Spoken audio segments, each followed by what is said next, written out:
Video number 4. This is Philip Crone and welcome to my YouTube channel called Success, Hope, and Encouragement. This is a video that I've been wanting to do for a very long time. I'm going to take a little sidestep from my book and kind of hit an area which I think is an epidemic around America right now. So the epidemic is millennials trying to find a job.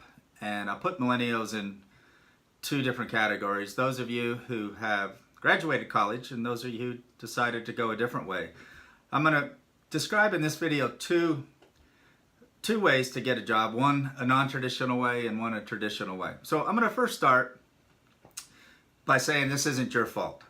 You millennials out there, I know you're disillusioned. You had this promise of going to college and you were thinking that if I did these certain things, the world would fall right in place, and there you are stuck in your parents' basement or having a lot of pressure because you just can't find that good job. I like to say it's not your fault because in the generation that you grew up in, I'm going to include myself as a parent in there, that we pushed you. We said everyone gets a trophy. We sent you to the best places. We said you guys are all great. You're the most popular. How many likes you can get on Facebook. And then all of a sudden you hit the real world and reality hits. And you're disillusioned.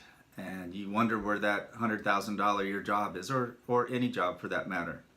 So let me tell you my story of how I got a job.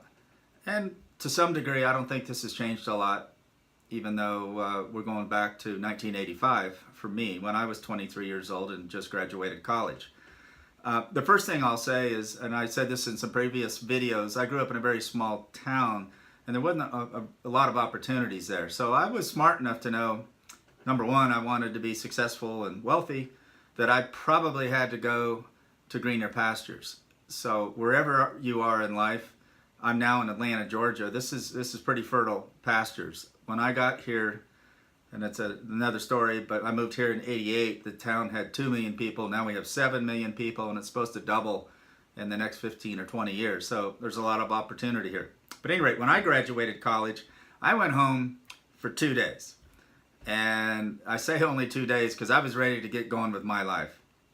And I think I said it in a previous video, I packed my car and I drove all the way from Illinois down to Florida. And I was lucky enough, and this is another trick that I'd probably suggest for those of you in my situation, find a loving relative like I did, my aunt and uncle down in Dunedin, Florida, or find a friend if you have to go to greener pastures. But if you're in a big city, then you're all set. So I go down there and I'm thinking this is going to be easy. And this is January of 1985. Well, to speed this story up a little bit, it wasn't easy. I did a lot of the normal things. I went to headhunters. I looked at the newspaper. And also, for you millennials out there, remember this is 1985. There are no cell phones. There is no internet. There is no email. There are no text. This is called putting your shoes on or picking up the phone. So I went through a lot of the traditional methods and I wasn't having much success. I remember I did take a couple jobs, and this is another thing I want to tell you, that if it looks too good to be true, it probably is. You know, they promise millions of dollars and easy success, and really they're just throwing people against the wall and trying to see if something will stick. So here I find myself trying to sell solar hot water heaters to people who probably didn't really want it. The unique thing was it did give me a lot of experience. It got me out, talking to people, being out in the community, and it also got me disgruntled because I very quickly said, this is not why I went to college.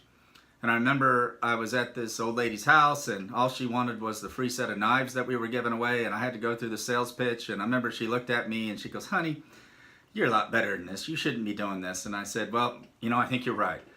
So I put my thinking cap on, and I remember I drove directly from this old lady's house, and I went to an old neighborhood where I actually grew up in Clearwater, Florida, to someone who I knew was friends of my parents, and he was a pretty successful businessman. And here I show up unannounced, and I knock on the door, say, hey, I'm Philip Crone from 20 years ago. You probably remember my parents, and they did, and it was very warm welcome. And long story short, I said, can you help me find a job? Or at least can you look at my resume? So he did, and it looked really promising, and he was an executive, and he goes, I think I can get you a job. And I'm like, that's perfect. So here I am in Clearwater, Florida, Dunedin area, and think I've got a job lined up, and I start getting a suntan and, laying on the beach and thinking this is all going to fall together. Well, a month goes by, and then I find out the job's not going to happen. So moral of this story is, don't assume you have a job when someone says you might have a job, and give up, quit looking for the job.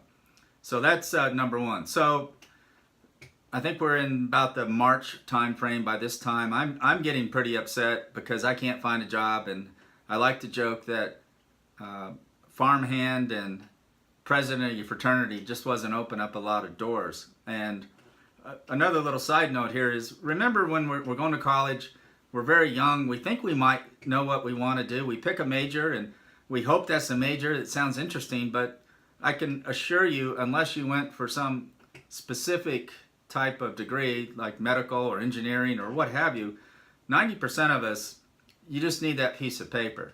You just need that ticket to the dance, I call it, because without that diploma, you can't even get a meeting with many legitimate companies. And I'm going to get into that a little bit with my non-traditional way to get a job here in just a second. So we're in the March time frame and nothing's really happening. And for those of you who haven't watched my first couple of videos, I talked a little bit about pain and pleasure. Well, I was starting to feel the pain of not finding a job, and there was only one thing left to do. That was give up and go home, or do what I considered something very painful, and that's put on my best suit, put on my best smile. And at the time I headed to Tampa, which was a big shiny city, and I started knocking on doors. And I probably took me about 3 weeks, and I don't know how many doors I knocked on, probably 150 doors of handing out resumes and being scared like a deer in the headlight, saying, I'm a college grad, here's my resume, I'm looking for a job, and leaving, which now looking back, since I'm a pretty seasoned sales rep, probably wasn't the best way to do it. However, in sheer effort and numbers and courage, I did strike pay dirt.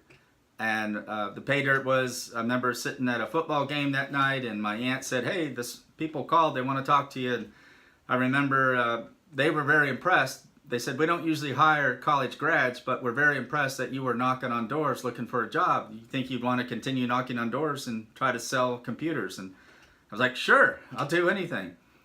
So many things happen, and in a future video, I'm going to talk about my door theory and how great things can happen. But the point I'm trying to make right now for you millennials out there, or the people not wanting a job, is you may have to get out of your comfort zone. I did, and it led me into the computer industry, and the rest is history, as we say. The non-traditional way to find a job, and when I get through this one, I'm going to kind of give some tips and secrets of what I think you guys should do to get some action out there, to get in front of some decision makers. But I'm going to give a little story of my oldest daughter. Won't mention names, not to embarrass her, but she's 24 now, and she was non-traditional, extremely smart, but very early on you could tell school wasn't important to her. Did enough to get by, did enough to graduate, was very, very interested in video games and music, but when it came to math and studying, that really wasn't her cup of tea. And I'm sure a lot of people fall into that category. When I was that age, I didn't really have that option because there was so much society pressure, to fit in this mold, to get good grades and get your degree and go work for a company. We all pretty much fell in line to some degree. But I'm telling you this story because I think there's a lot of hope out there for you guys who may not have gone to college and find yourself disillusioned in this world. And my oldest daughter is the best example. She did live at home for a while. She was trying to find her way, and then she got a job at GameStop where she was working and making some money and realizing what it is to deal with customers, but also realizing that she was poor because she was making minimum wage of $8 an hour or what have you, and realizing that that's not going to get her where she wants to go. And number one, and number two, she really didn't like dealing with idiot customers. But it was a great experience, and she got a 1.5 years under her belt, and one thing led to another where she finally got an in to a video game company, and they hired her as a hourly employee, kind of like a let's test you out. So my point to all of you unemployed millennials out there is, let's get off the mindset that we're going to start at $100,000 a year unless you were 4.0 and you went to Vanderbilt. But let's start thinking about if you're going the non-traditional way, what is your passion in life? And if you really have a passion about something, you ought to be able to go to that company and say, I want to start at the bottom. I'll even work for free for a week. And at any rate, my daughter did, and she put 6 months in. She was exposed. She was in her passion. And now she's a full-time employee at a video game company and essentially gets paid money to make video games. And I predict, even though she went a non-traditional way, she'll probably be one of the most successful people in the company as time goes on. One other note I want to say is when I talked about you go to college and you may or may not know your degree. Well, one of my minors in college was computer science, and back in the day we called that computer programming. And I remember when I first went down to Florida, I got an interview with somebody and I was going to try to be a programmer. And one of the best things happened to me in life, because I didn't know which end was up at that time, and I took a programming test, and I remember the guy came out and was kind of laughing, and he looked at me and he goes, "You don't seriously think you're going to be a programmer, do you?" And I said, "Well, apparently I'm not." And that was pretty illuminating for me because, you know, at that time I hadn't really thought of anything but being a programmer. And, you know, sometimes you just have to face facts. We're not made to do certain things. But of course, when we're in college and going down a path, we don't know what's right or what's wrong. So let me give you what I would do if I was sitting in a basement and I had a college degree, or in some cases not a college degree. You do not, in my opinion, go the traditional routes. Don't file an online resume with a marketing.com company because you're just one of a million people, and it'll be like winning the lottery if you actually get a good job doing that method. And if you guys ever do want to read my book, I talk a lot about the herd mentality and, you know, how if we want to really get things done in life, we have to separate ourselves from the herd. So I think, and now I'm talking as a 55-year-old who's been a salesman for many, many years, that you have got to get yourself in a position of talking to a decision maker. You may not get there directly. Also, I'd like to say, I gave you the story how I went and knocked on doors. You can't really do that in today's world. I understand that. You know, we have security systems and you need badges. And back in my day, you know, there were no security systems, and you could walk into any office you wanted and talk to anyone you wanted. It was kind of an open warfare, but we know the world has changed. So knowing that, there's still people inside those locked up doors that can help give you a job. And a couple ways that I found to meet people, which I think is a little bit unique. We've all heard of LinkedIn. So every one of you needs to be on LinkedIn, and every one of you needs to link in with everyone that you know. But if you're really trying to get a job and meet people, there's I think an interesting feature on LinkedIn that you can use, and that's groups. Whether you have a like in a group, or you were part of a fraternity or part of a college, or what have you, if you can join these groups, you'll have access to all these people who are associated with the group. And I remember 8 or 9 years ago when I was in a particular business here in town and I was trying to meet people, I pulled up my fraternity and my school, Southern Illinois, and my fraternity, Phi Sigma Kappa, and I don't know, 100 names came up, and out of those, you know, you have access to the emails and what have you, and I saw what position they were in, and I just wanted to meet people. So my point is, it's very easy to meet people. And that's one clue, because even though we're looking for a job, I think if you can just get advice from people or say, hey, I just want to meet for a cup of coffee. I know we went to the same school. I'm trying to learn a little bit about the job market. I see you're in this particular company. I wonder if you could give me some insights. One thing leads to another. And that, you know, for those of you who are having a hard time finding a job, you're going to have to start being creative, in my opinion. The other couple things that I want to say is, when I talk about meeting people and trying to find ways, you've got to go to any influencer in your life, whether it's a preacher or whether it's your mom or dad or your uncle, somebody out there, your neighbor, doesn't matter, and have that same conversation with them and say, is there anyone out there in the world you could give me names of that, you know, work for a company, because I'm trying to figure this out. You know, you don't have to say, I'm trying to find a job, will you help me get a job, because not everyone likes that in the world. But I think if you use a softer approach and just start meeting with people and start understanding what they're looking for, you might find little areas where you can slip in the door, as I call it. The other mindset that I think is incredibly important is, we're just trying to get in the door. If you could just get in the door and give it 100%, no matter how menial you might think the job is, and get some, what I call some time on your resume and some time to prove yourself and make relationships in your company, that's how most people move up in a company. They got hired just because of a friend that knew a friend. And then once they got in there, then they found their niche or they were exposed. And then you start moving up in your path. Two other words that I want to give that I have found incredibly powerful in my days. Number one, as you're going through this process, the most powerful word in the world, in my opinion, is the word help. You need to use, whether you're sending an email or a text or calling someone on the phone about this process of trying to find a job, just say, would you please help me? Start whatever form you can use that makes it sound natural in your own words. But the word help puts people where they're not on the defensive.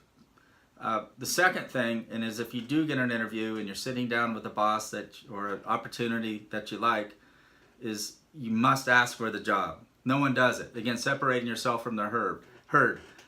You may be a little nervous doing that, but I've coached some of the most nervous people in my life, and it's almost 99%. If you really want the job and you ask for the job, Mr. Jones, I love your company. This is what I think I could do for you. I'd like the job. When do you think I can start? It'll blow them away, because most people, particularly in your age, are not that assertive. They don't really know what they're looking for. They're sitting back like a deer in the headlight, and they're waiting for someone to offer them a job. And I'm telling you, it's one of the big secrets in life. The last thing I'll say is, if you do get an interview with a company, now in today's world where you have the internet and all this information, you better know more about that company than the guy you're interviewing does. And if you do, you will impress the heck out of them. Learn about the company. Find some unique tricks or ideas that you may have, or questions of how or why they're doing business. There's so much information out there today that it's almost like cheating on a test.